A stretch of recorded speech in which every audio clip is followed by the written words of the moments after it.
airport announcement. നീ അങ്ങോട്ട് പോവാ അറിയില്ല. താവളത്തിൽ ചെന്ന് നിൽക്കാൻ പറഞ്ഞിട്ടുണ്ട്, അവിടെ ആള് വരും. സീറ്റ് എവിടെ പോലും കണ്ടുപിടിക്കാൻ പറ്റില്ല. എനിക്കറിയാം എന്റെ സീറ്റ് കണ്ടുപിടിക്കാൻ. ക്ഷമിക്കണം മകളെ, ഇരുട്ടത്ത് എനിക്കിങ്ങനെ പറ്റാറുള്ളതാ. സ്പീഡ് കൂട്ട്. ഇടത്തോട്ട് തിരിക്കുക, എവിടേക്ക് അങ്ങോട്ട് തിരിക്കണേ? എന്താ ഇയാൾ കാണിക്കണേ? ഇങ്ങോട്ട് തിരിക്കാൻ, ഇടത്തോട്ട് തിരിക്കാൻ. ഇയാൾ എവിടേക്കാ കൊണ്ടുപോകണേ? എങ്ങനെയുണ്ടാളിയാ?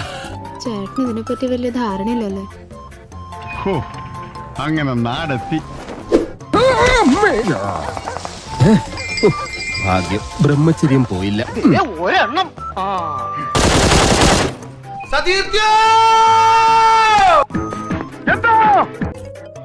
എടാ, നീ ഇതിന്റെ ഉള്ളിലല്ല ഏത് ബഹറിന്റെ ഉള്ളിലാണെങ്കിലും അംസക്കോയ കണ്ടുപിടിക്കും.